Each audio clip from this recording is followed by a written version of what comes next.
Yeni bir videodan herkese tekrardan selamun aleyküm. Bugünkü videomuzda da yine gündemdeki gelişmeleri sizlere aktarmaya devam edeceğim. Dün gerçekten de beklenmedik bir şekilde çok güzel bir müjde duyuruldu. Piaggio Aerospace Baykar tarafından satın alınmıştı. İtalya'nın yaklaşık 140 yıllık havacılık deneyimine sahip, yani havacılığın Ferrari'si olarak görülen uluslararası anlamda bir şirket Baykar tarafından dün sürpriz bir şekilde çok böyle çetrefilli geçen bir ihale sonrasında satın alındı. Bundan sonraki dönemde zaten Piaggio şirketinin çok büyük bir geçmişi var. Özellikle sabit kanatlı turboprop uçaklarda, iş jetlerinde. Bunlar genellikle iş jeti olarak kullanılmaktaymış. Hatta şirketin geçmişini araştırdığımda kıymetli dostlar, turboprop motorla dünya üzerindeki en yüksek hıza ulaşan bir şirketmiş. 8-10 kişilik iş jeti yapıyormuş daha öncesinde bu şirket. Diyebilirsiniz bu şirket neden satıldı Kaan,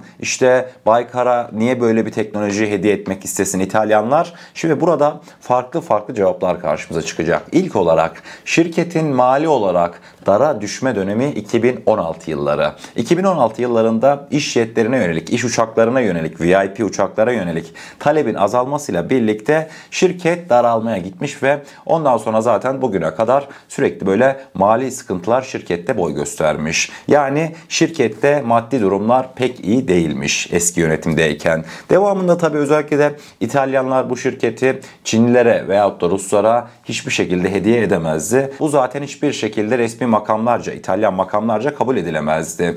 Tabii Çinlilerden daha öncesinde bu şirkete yönelik çok teklifler olmuş. Ruslara zaten verilmez. Çinlilere de mevcut durumlardan, dünya üzerindeki siyasi olaylardan dolayı verilmez. İtalyanlar da bir baktı, abi Baykar'dan teklif var. İhalede Suudiler ve Brezilyalılar da teklif vermişler iddialara göre. Suudiler, Brezilyalılar zaten aslında Brezilyalılar havacılıkta gerçekten de güzel bir noktadadır ama Suudiler zaten onları kenara koyuyoruz. Türkiye, Suudi Arabistan ve Brezilya'dan ihale sonrasında en üst sırada en iyi teklifi veren şirket olaraktan bu şekilde ihaleyi kapmış oldu. Şimdi devamında İtalyan bakanlar çok önemli açıklamalar yaptı. Biz ihaleyi Baykar'a verirken Piaggio şirketinin bundan sonraki dönemini de baz aldık. Piaggio şirketine evet Baykar'a vereceğiz ama Baykar bu şirkete neler katabilir? Baykar'ın teknolojik altyapısı ne? Yani kısacası Piaggio şirketi İtalya'daki yaşayan kişilere bir ekmek kapısı ya. Bu şirket daha da genişleyip İtalya'daki kişilere daha fazla ekmek çıkar mı? Bunun derdine düştüler ve şirketin geleceğine bir baktık ki en iyi şekilde Baykar katkıda bulunur. Bundan dolayı Baykar'a ihaleyi verdik demekteydi İtalyan yetkililer. Tabii ki de perde arkasında özellikle de Baykar'ın Ukrayna Savaşı'na vermiş olduğu açık destek. Ukrayna'ya biz bilineceği üzere fabrika açacaktık. Halen çalışmalar devam etmekte. Baykar'ın Türkiye'den bağımsız Batı ile gerçekten de arası iyiydi. Yani Ukrayna-Rusya Savaşı'nda zaten hatırlarsanız iki silah bir miğfer verelim mi diye düşünürken Baykar Kiev savunması yapmaktaydı. Yani Baykar şirketi zaten özellikle de Avrupa Birliği içerisinde çok büyük bir saygınlığı olan, sözleri dikkate alınan, ciddiye alınan bir şirketti. Yani durum böyle de olunca zaten Baykar'ın Avrupa'nın belki de en stratejik havacılık firmalarından bir tanesini alması bu şekilde gerçekleşti. Firmanın geçmişi gerçekten de mükemmel işlerle dolu. Daha öncesinde Piaggio şirketi P180 Avanti diye bir tane iş uçağı, yani VIP taşımacılıkta kullanılan, iş seyahatlerinde kullanılan bir uçak geliştirmiş. Uçağın görüntüsü şu an karşınızda. İkiz motorlu turboprop bir iş jetiydi. Özellikleri neydi? Yüksek hız ve düşük yakıt tüketimiyle tanınmaktaydı dünya genelinde. Geleneksel tasarımlardan farklı olarak önde küçük kanatçıkları bulunmaktaydı. Kullanım alanları da iş jeti, tıbbi tahliye, deniz devriyesi ve askeri gözetleme görevlerinde daha önceki dönemlerde P180 Avanti kullanılmış. Yani Baykar bu şirketi aldıktan sonra P180 Avanti'nin tüm üretimidir, satışıdır, teknolojisidir. Hepsi aslında dolaylı olarak Baykar vesilesiyle Türkiye'ye geçmiş oldu. Yani artık bundan sonraki dönemde Türkiye iş jeti üreten bir ülke konumuna geçmiş oldu direkt otomatikman. Yani parasını verdik, haklarını aldık. Şeyden bahsetmiyorum bile, lisans hakları.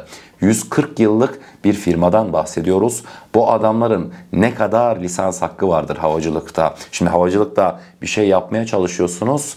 Eğer ki önceki dönemlerde yapmaya çalıştığınız teknolojinin lisansı alınmışsa onu yapamıyorsunuz. Veyahut da ben illa bu teknolojiyi kullanacağım diyorsanız gidiyorsunuz lisans sahibine bir ton ücret ödüyorsunuz. Yani bu Piaggio şirketinde Allah bilir kaç tane böyle sağlamından lisanslar bulunmakta. Otomatikman satın alınmayla birlikte bu lisanslar da Türkiye'nin eline geçmiş oldu. Motor teknolojisi olsun, motor bakımı, yeni böyle aerodinamikler, özellikle de şimdi sizlere dediğim P180 Avanti'nin dünya üzerindeki havacılığın Ferrari'si olarak anılmasındaki temel sebep neymiş biliyor musunuz?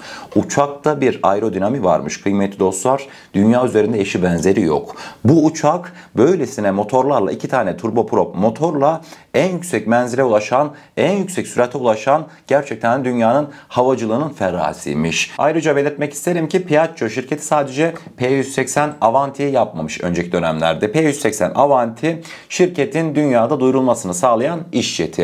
Parantezi kapattım. Devamında mesela P1HH diye bir insansız hava aracı da geliştirmişler geçtiğimiz dönemlerde. Bu da P180 Avanti platformunun altyapısını kullanmaktaymış. Fakat tabii ki de bu P180 Avanti'nin altyapısını kullanan P1HH insansız hava aracı Piaggio şirketinin, yani Baykar'ın üretmiş olduğu insansız hava araçlarıyla kıyaslanamayacak vaziyette. Yani Baykar'ın insansız hava araçlarına göre kötü durumda. Onu belirtmek isterim. İnsansız hava araçları alanında özellikle de Avrupa'nın çok yoğun çabaları oldu. Eurodronlar, müzeye kalkan farklı insansız hava aracı girişimleri bilirsiniz. Avrupa kısacası insansız hava aracı muhabbetinde dünyanın sözde allı felli ülkeleri bir araya geldi. Ama elle tutulur hiçbir şey yapamadı. İngilizler emekliye ayırdılar hatırlayacağınız üzere insansız hava araçlarını. Yani işler Avrupa'nın istediği gibi gitmedi insansız hava aracı mevzusunda. Fakat Türkiye öyle değildi. Türkiye yıldan yıla sürekli böyle doğrusal olarak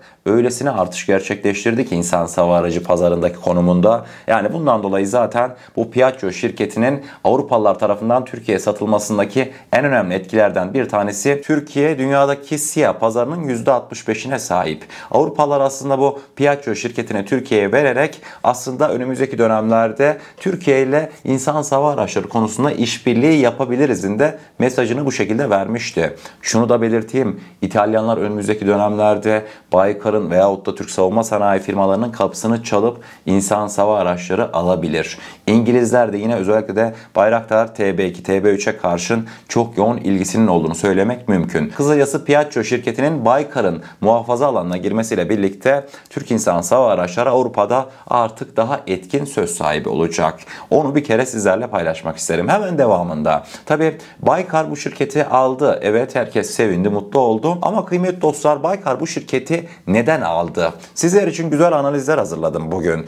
Baykar'ın Piaggio şirketini almasındaki amacı neydi? Tek tek listeledim, sizlerle paylaşacağım. İsterseniz detaylara bir geçelim. İlk olarak Piaggio Eurospace sabit kanatlı uçaklar konusunda ciddi bir bilgi birikimi ve altyapıya sahip. Baykar bu teknolojiyi kendi insansız ve insanlı hava platformlarına entegre ederek sabit kanatlı uçak üretiminde dünya çapında söz sahibi olmayı hedeflemiş olabilir. İkinci olarak Piaggio Eurospace'in Avrupa'daki konumu ve bağlantıları, Avrupa pazarına erişim için Baykar bu firmayı almış olabilir. Üçüncü olarak teknolojik çeşitlilik. Piaggio Eurospace'in uçak motorları, bakım, onarım ve ileri kompozit malzeme teknolojileri gibi uzmanlıkları Baykar'ın mevcut insansız hava aracı teknolojisine çeşitlilik ve derinlik kazandırabilir. Devamında hepimizin zaten az buçuk aklına gelen şey, Baykar'ın insanlı uçak üretimine girmesi. Baykar bu satın almayla birlikte insanlı uçak üretimine geçiş yapabilir. Piaggio Eurospace'in P180 Avanti, Evo gibi başarılı projeleri Baykar'ın portföyüne insanlı platformları eklemesi için bir basamak olabilir.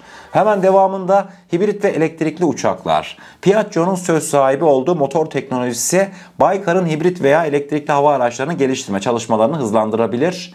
Gelecekte bu alanın hem ticari hem de askeri havacılıkta önem kazanması beklenmekte. Altıncı olarak Avrupa ile stratejik işbirliği. Sizlere bahsetmiştim ya. Baykar'ın Avrupa'da bir şirket edinmesi Avrupa ülkeleriyle savunma sanayi işbirliğini artırabilir. Piaggio Eurospace Baykar'ın uluslararası imajını da güçlendirecek. Yedinci olarak bakım ve onarım destek hizmetleri. Piaggio Eurospace yalnız üretim değil, aynı zamanda bakım, onarım ve lojistik destek alanlarında da uzman. Bu durum Baykar'ın ürünlerine yönelik bakım, onarım ve lojistik hizmet kapasitesini de artıracak. Özetle Baykar, Piaggio Eurospace'i satın alarak hem teknik bilgi kapasitesini geliştirmeyi hem de uluslararası arenada daha fazla tanınırlık elde ederek ürünlerini tüm dünyaya sunmayı hedefledi. Çok farklı teknolojiler artık bundan sonra tamamıyla Türk şirketlerinin emrinde olacak Baykar vesilesiyle.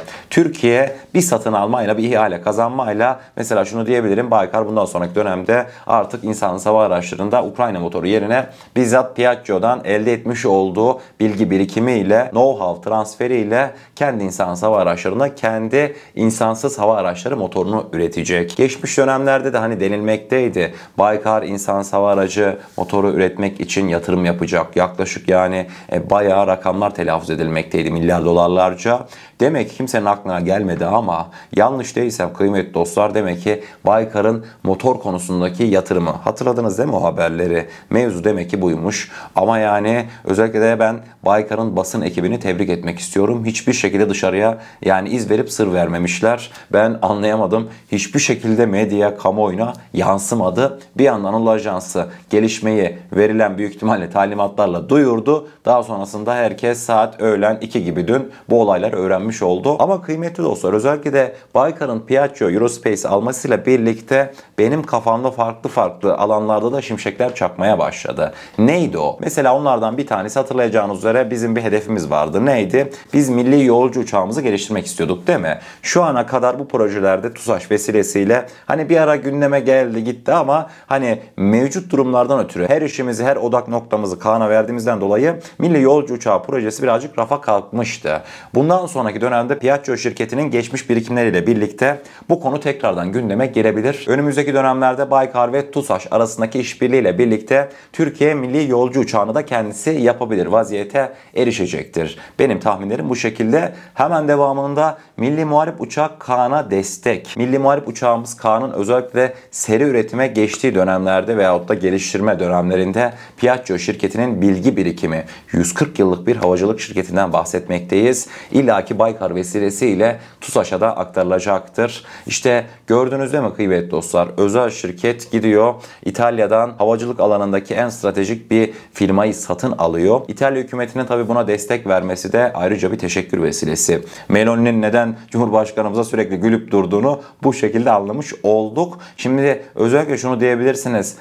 Bazıları sürekli diyordu ya Baykar niye özel devlete geçsin? Kardeşim, Baykar devletin olsaydı bu kadar kolay bir şekilde satış gerçekleşmezdi.